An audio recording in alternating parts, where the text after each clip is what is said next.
नमस्कार। आकाशवाणी से प्रस्तुत है समाचार प्रभात।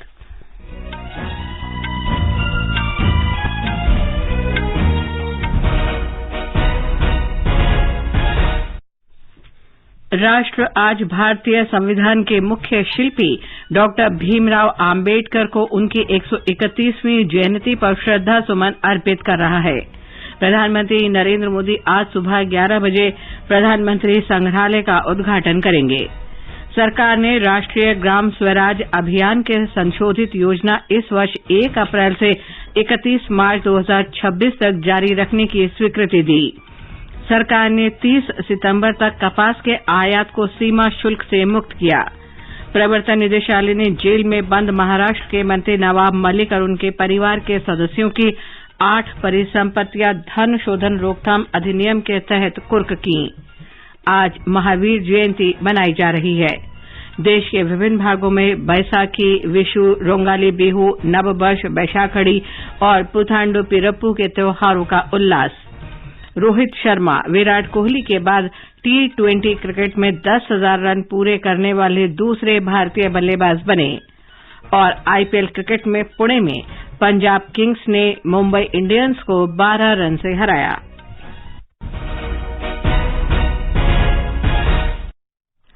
समाचार प्रभात में प्रियंका अरोड़ा के साथ मैं लवलीन निगम। कृतज्ञ राष्ट्र आज भारतीय संविधान के मुख्य शिल्पी डॉक्टर भीमराव आम्बेडकर को उनकी 131वीं जयंती पर श्रद्धांजलि अर्पित कर रहा है। इस अवसर पर देशभर में अनेक कार्यक्रमों का आयोजन किया गया है। आज सुबह संसद भवन परिसर में बाबा साहेब की प्रतिमा पर श्रद्धा सुमन अर्पित किए जाएंगे। एक महान समाज सुधारक, अर्थशास्त्री और कुशाग्र राजनीतिज्ञ डॉक्टर B.R. आम्बेडकर ने अपना पूरा जीवन जनहित के लिए समर्पित कर दिया। वंचित वर्गों के प्रति सामाजिक और जातिगत भेदभाव समाप्त करने के लिए वे जीवन भर संघर्षरत रहे। वे स्वतंत्र भारत के पहले विधि और न्याय मंत्री बनाए गए। वर्ष 1990 में उन्हें मरणोपरांत देश के सर्वोच्च नागरिक सम्मान भारत रत्न से अलंकृत किया गया। राष्ट्रपति रामनाथ कोविंद ने डॉक्टर भीमराव आम्बेडकर की जयंती पर देशवासियों को बधाई दी है। अपने संदेश में राष्ट्रपति ने कहा कि मानव अधिकारों और महिला सशक्तिकरण के पैरोकार तथा अर्थशास्त्री डॉक्टर आम्बेडकर को अग्रणी राष्ट्र निर्माता माना जाता है। उन्होंने सद्भाव को बढ़ावा देने में योगदान दिया और जाति व्यवस्था की बुराइयों को मिटाने की कोशिश की। श्री कोविंद ने कहा कि कानून के शासन में सच्ची आस्था रखने वाले डॉक्टर आम्बेडकर ने लगातार गरीब और पिछड़े वर्गों के अधिकारों के लिए काम किया।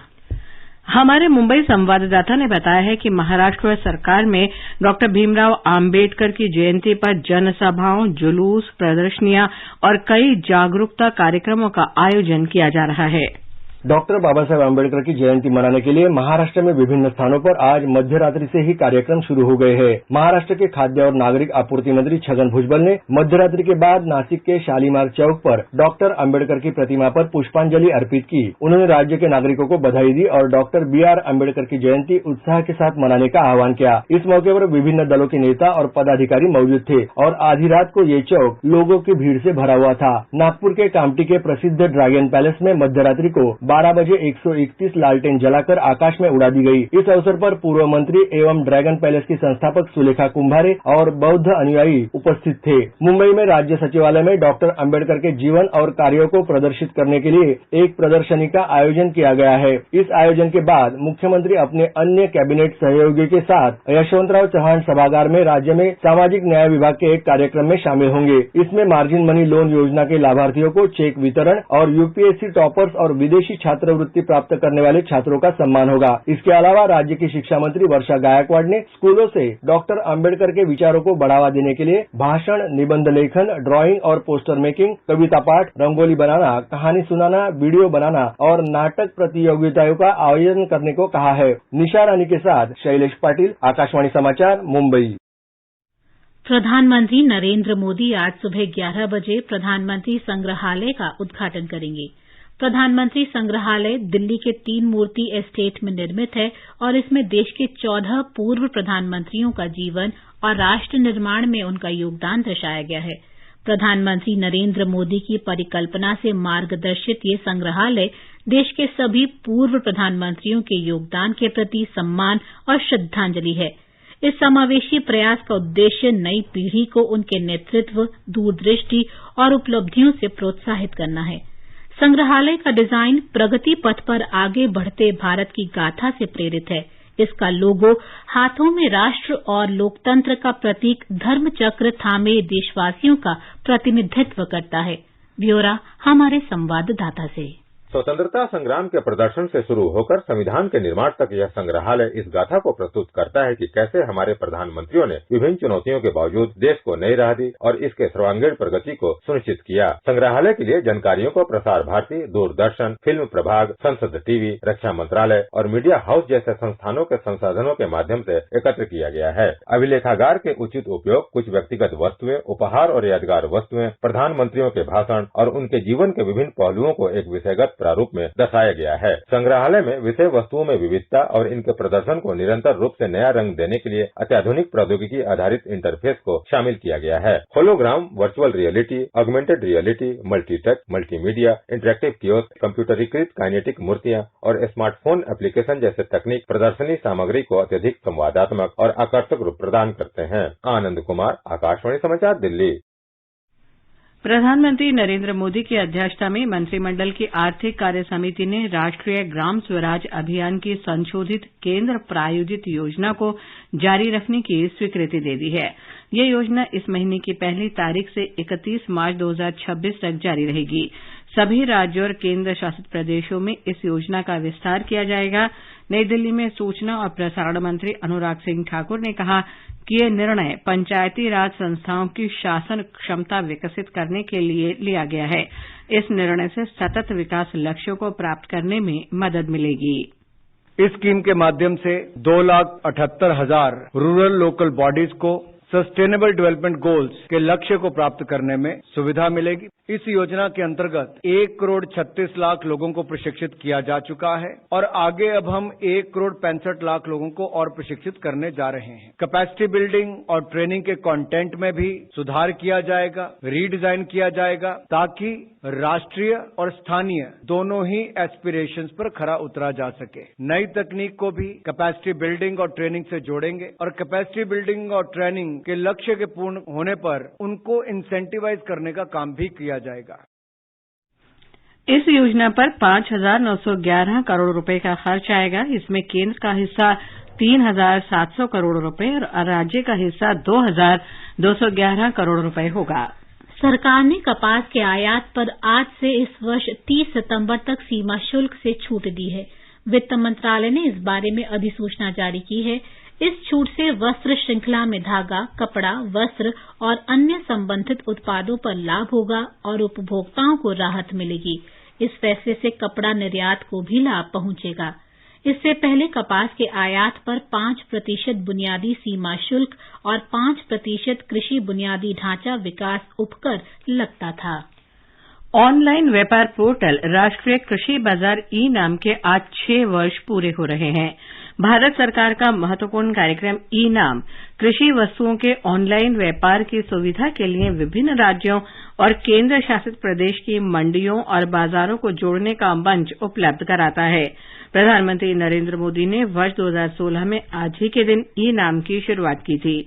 हमारे संवाददाता ने बताया कि ये पूरी तरह से भारत सरकार से वित्त पोषित है। ई नाम पोर्टल किसानों को बाजार के बेहतर विकल्प उपलब्ध कराता है ताकि वे अपने उत्पादों को प्रतिस्पर्धी मूल्यों पर पारदर्शी तरीके से ऑनलाइन बेच सके। किसान इस पोर्टल पर बिना किसी शुल्क के खुद को पंजीकृत कर अपने उत्पादों को बेच सकते हैं। अब तक 18 राज्यों और 3 केंद्र शासित प्रदेशों की 1,000 मंडियों को ई नाम के साथ जोड़ा जा चुका है। दिवाकर, आकाशवाणी समाचार, दिल्ली। देश में कोविड टीकाकरण 186 करोड़ 21 लाख के आंकड़े को पार कर गया है। कल 12,84,000 से ज्यादा टीके लगाए गए। स्वास्थ्य मंत्रालय ने बताया कि 12 से 14 वर्ष के बच्चों को अब तक 2 करोड़ 36 लाख से ज्यादा टीके लगाए गए हैं। स्वास्थ्य और परिवार कल्याण मंत्रालय स्वास्थ्य और आरोग्य केंद्रों के शुभारंभ की 4वीं वर्षगांठ मना रहा है। आकाशवाणी समाचार के साथ विशेष साक्षात्कार में स्वास्थ्य सचिव राजेश भूषण ने कहा कि स्वास्थ्य और आरोग्य केंद्रों का उद्देश्य व्यापक, त्वरित, निवारक और उपचारात्मक स्वास्थ्य देखभाल सुविधाएं उपलब्ध कराना है। स्वास्थ्य केवल वो नहीं है जो अस्पतालों में ट्रीटमेंट के माध्यम से दिया जाता है। स्वास्थ्य का अर्थ है वेलनेस और वेलबीइंग। इसका अर्थ ये हुआ कि स्वास्थ्य के 3 आयाम हैं। एक है प्रोमोटिव, दूसरा है प्रिवेंटिव और तीसरा है क्यूरेटिव। तो प्राथमिक स्वास्थ्य केंद्र या हेल्थ एंड वेलनेस सेंटर्स जो हैं वो इन तीनों आयामों को एड्रेस करते हैं। स्वास्थ्य सचिव ने बताया कि स्वास्थ्य और आरोग्य केंद्र लोगों को फोन पर परामर्श की सुविधाएं भी उपलब्ध कराएंगे। 16 तारीख को देश भर के 1 लाख से अधिक हेल्थ और वेलनेस सेंटर्स हैं, वो टेली कंसल्टेशन और टेली मेडिसिन की सुविधाएं अपने अपने कार्य क्षेत्र में उपलब्ध कराएंगे। अब आप इमेजिन कीजिए कि देश भर में 1 लाख से अधिक टेली कंसल्टेशन सुविधाएं आम ग्रामीण को मिलेंगी, जिसमें कि वो अपने स्वास्थ्य के बारे में स्पेशलिस्ट की राय, मशवरा, परामर्श ले पाएंगे। स्वास्थ्य सचिव के साथ ये पूरा साक्षात्कार एफएम गोल्ड चैनल पर आज रात 9:15 बजे से स्पॉटलाइट कार्यक्रम में सुना जा सकता है। ये समाचार आकाशवाणी से प्रसारित किए जा रहे हैं। हौसला नया भर लिया है, फैसला ये कर लिया है, टीवी से सबको बचाएंगे, खुद से ये वादा कर लिया है। इंडिया जब जोर लगाएगा, टीवी हारेगा, देश जीतेगा। तो आइए आज ही सब लेते हैं एक संकल्प, भारत को टीवी मुक्त बनाने का। तभी तो टीवी हारेगा, देश जीतेगा। टीवी हारेगा, देश जीतेगा। टीबी के बारे में ज्यादा जानकारी के लिए 1800-116666 पर संपर्क करें। मैंने सोच लिया है, जब मैं बड़ा हो जाऊंगा ना, तब मैं साइकिल रिपेयर की दुकान खोलूंगा। क्यों? जिस तरह आप सब पेट्रोल वेस्ट कर रहे हैं, फ्यूचर में तो पेट्रोल बचेगा ही नहीं, तब तो सब साइकिल ही चलाएंगे ना। खुद ही सारा पेट्रोल खत्म करेंगे या कुछ अपने बच्चों के लिए भी छोड़ेंगे?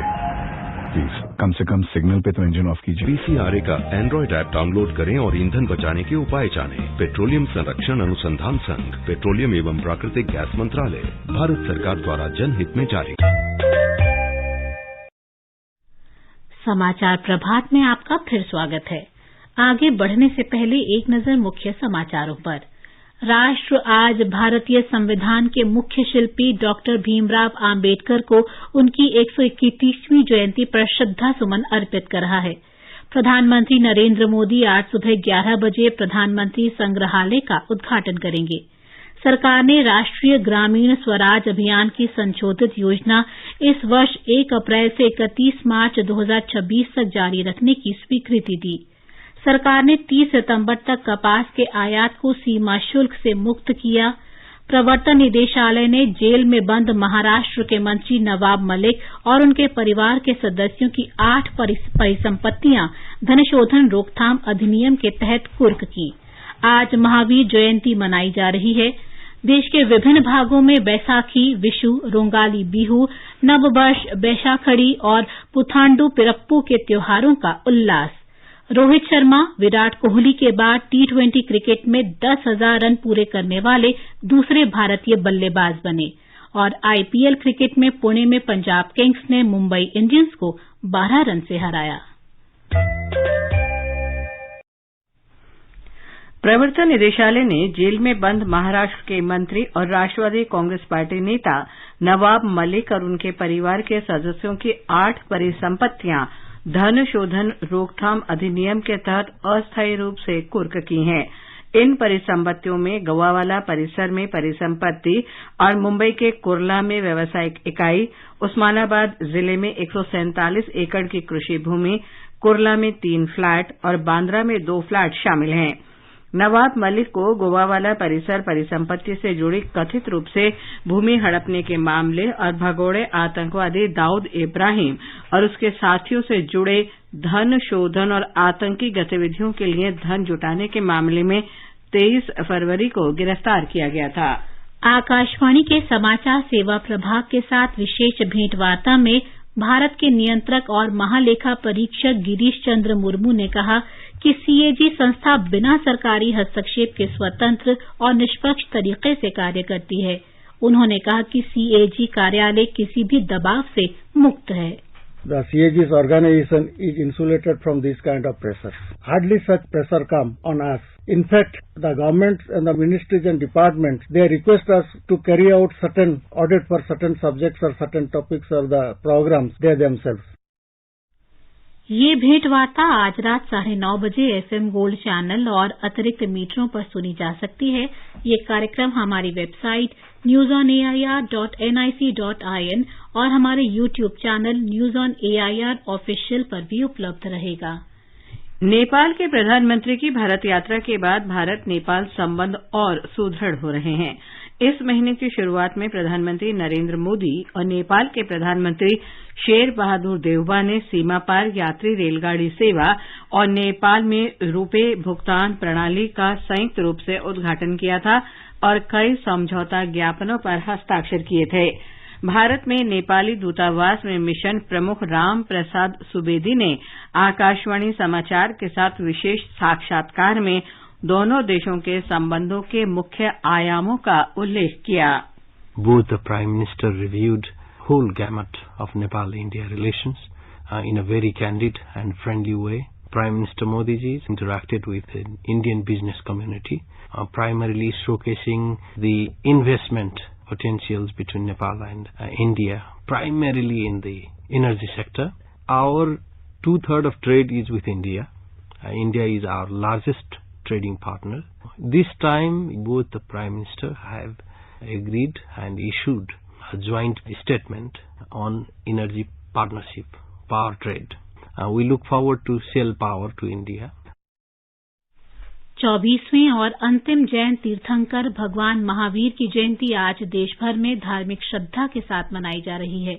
महावीर जयंती जैन समुदाय के लिए सबसे पावन अवसर है और उनके धार्मिक जीवन में इसका बहुत महत्व है। राष्ट्रपति रामनाथ कोविंद और उपराष्ट्रपति एम वेंकैया नायडू ने इस अवसर पर लोगों को शुभकामनाएं दी हैं।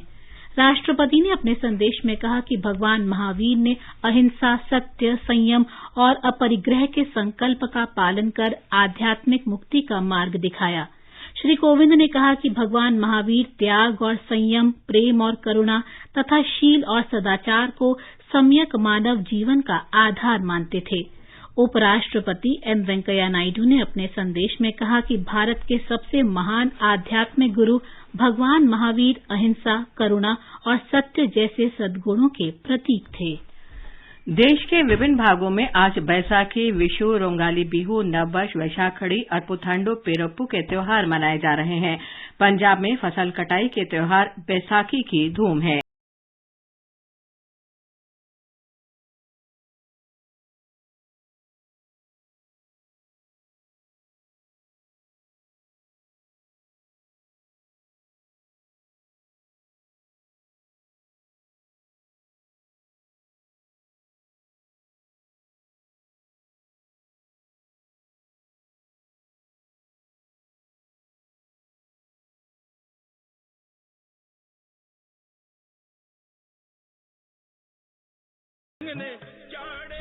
राष्ट्रपति रामनाथ कोविंद और उपराष्ट्रपति एम वेंकैया नायडू ने देशवासियों को इन त्योहारों की शुभकामनाएं दी हैं। श्री कोविंद ने अपने संदेश में कहा कि ये उत्सव विविधता में एकता के प्रतीक हैं, साथ ही देश की प्रगति के लिए अथक परिश्रम करने वाले किसान समुदाय के लिए भी हर्ष और उल्लास का अवसर है। राष्ट्रपति ने कहा कि लोगों को इस अवसर पर सुख, शांति और समृद्धि के लिए एकजुट प्रयासों का संकल्प लेना चाहिए। उपराष्ट्रपति एम वेंकैया नायडू ने अपने संदेश में कहा कि पारंपरिक रूप से फसल कटाई से जुड़े ये त्योहार प्रकृति की उर्वरा शक्ति और प्रचुरता के प्रति आभार व्यक्त करने का भी अवसर है। वित्त वर्ष 2021-22 में भारत ने पहली बार सेवा निर्यात में $250 अरब का लक्ष्य प्राप्त किया। ये पिछले वित्त वर्ष 2020-21 की तुलना में 21.31% अधिक है। मार्च 2022 में सेवा निर्यात लगभग $22.5 अरब रहा, जो पिछले वर्ष मार्च 2021 की तुलना में 8.31% अधिक है। वर्ष 2021-22 में भारत का कुल वस्तु और सेवा निर्यात रिकॉर्ड करीब $670 अरब रहा। वाणिज्य और उद्योग मंत्री पीयूष गोयल ने कल पत्रकारों से बातचीत में कहा कि भारत ने कोविड वैश्विक महामारी के कारण विश्वव्यापी आर्थिक मंदी और यूरोप में हाल के घटनाक्रम के बावजूद निर्यात के ऊंचे लक्ष्य हासिल किए हैं। यदि आप खाद्य व्यवसायी हैं तो आपके पास FSSAI का लाइसेंस होना चाहिए या आप इसके साथ पंजीकृत होने चाहिए।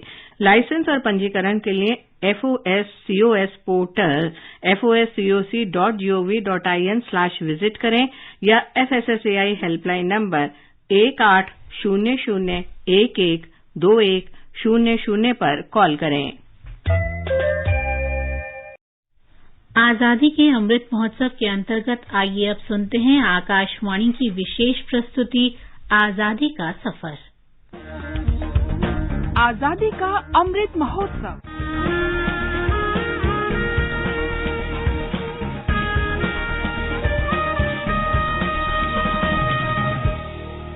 आजादी का सफर आकाशवाणी समाचार के संग।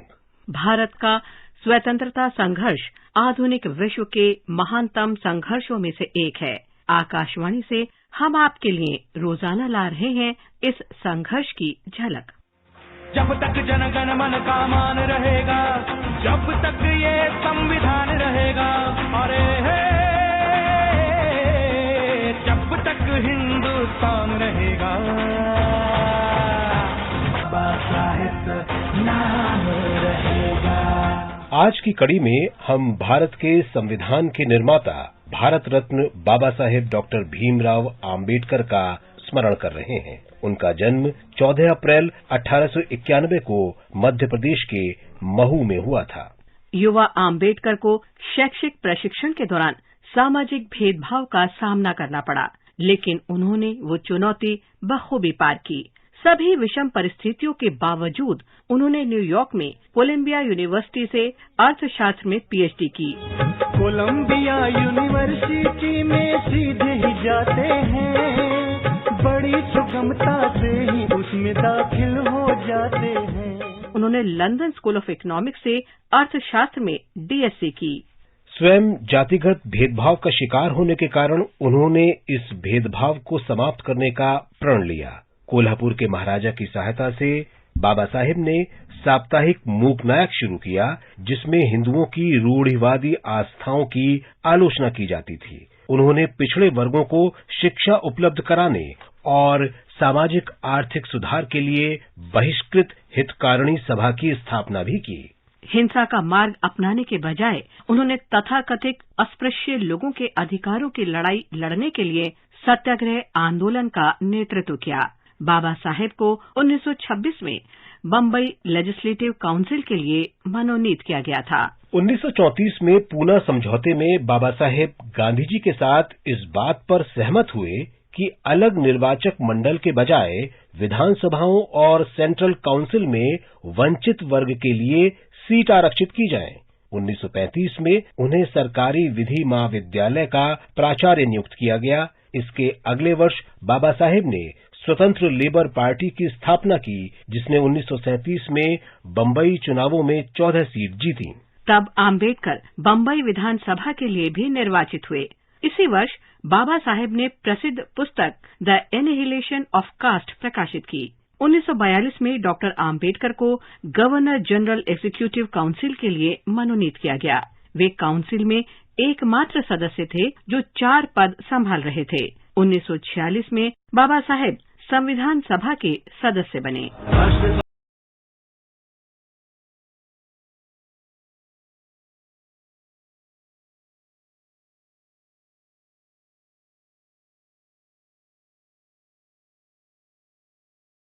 के संविधान की मसौदा समिति के अध्यक्ष के रूप में आम्बेडकर का लक्ष्य देश में किसी भी तरह के भेदभाव से मुक्त सामाजिक क्रांति लाना था। Our difficulty, as I said, is not about the ultimate future. Our difficulty is how to make the heterogeneous mess that we have today take a decision in common and march in a cooperative way on that road which is bound to lead us to unity. Our difficulty is not with regard to the ultimate. Our difficulty is with regard to the beginning. Bharat का संविधान नागरिकों को धर्म की स्वतंत्रता उपलब्ध कराता है, महिलाओं के अधिकारों की वकालत करता है, अस्पृश्यता को समाप्त करता है और समाज के वर्गों के बीच अंतर दूर करता है। स्वतंत्रता के बाद 1949 में देश की अंतरिम सरकार में डॉक्टर आम्बेडकर को भारत का प्रथम विधि मंत्री नियुक्त किया गया, लेकिन हिंदू कोड बिल के मुद्दे पर 1951 में उन्होंने त्यागपत्र दे दिया। डॉक्टर आम्बेडकर ने भारत के वित्त आयोग की स्थापना में भी सहायता की और उनकी नीतियों के कारण ही राष्ट्र ने आर्थिक और सामाजिक रूप से प्रगति की। उन्हें मरणोपरांत 1990 में भारत रत्न से सम्मानित किया गया। महान राष्ट्रवादी समाज सुधारक को हमारा नमन।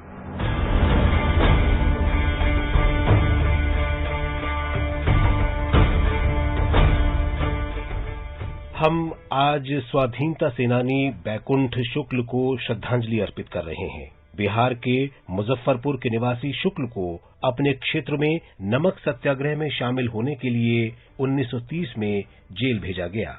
वे 1930 के दशक में उत्तरी बिहार में संचालित रिवोल्यूशनरी पार्टी से सक्रिय रूप से जुड़े रहे। बैकुंठ शुक्ल ने चंद्रमा सिंह के साथ मिलकर 9 नवंबर 1932 को फणींद्रनाथ घोष की हत्या कर दी, जो दूसरे लाहौर षड्यंत्र मामले में सरकारी गवाह बन गए थे। बैकुंठ को गिरफ्तार कर उन पर मुकदमा चलाया गया। 14 अप्रैल 1933 को उन्हें फांसी दे दी गई। मातृभूमि के इस महान सपूत को हमारा शत शत नमन। इसके साथ ही आज की कड़ी संपन्न होती है। आजादी का सफर आकाशवाणी समाचार के संग कल फिर मिलेंगे नई कड़ी के साथ।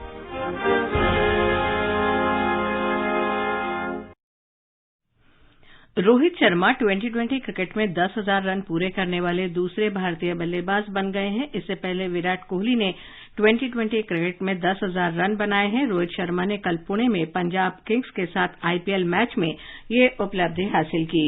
पुणे में आईपीएल क्रिकेट में कल रात पंजाब किंग्स ने मुंबई इंडियंस को 12 रन से हरा दिया। मुंबई इंडियंस की ये लगातार 5वीं हार है, जबकि पंजाब ने तीसरा मैच जीता है। टूर्नामेंट में आज राजस्थान रॉयल्स का मुकाबला गुजरात टाइटंस से होगा। केरल में रविवार तक तेज वर्षा और तूफान जारी रहने की संभावना है। तिरुवनंतपुरम, कोल्लम, पतनमतिट्टा, इडुक्की और मल्लापुरम जिलों में आज येलो अलर्ट जारी किया गया है। और प्रियंका, अब बताएं आज के समाचार पत्रों में क्या विशेष है? जी लवलीन, अखबारों ने आज अलग अलग खबरों को प्राथमिकता दी है। दैनिक जागरण ने संसदीय समिति के इस फैसले को पहली खबर बनाया है। सरकारी योजनाओं के कार्यान्वयन में देरी के लिए नौकरशाह होंगे जिम्मेदार। समिति की सिफारिश, नागरिकों को समयबद्ध सेवाएं देने के लिए नई योजना लाएं।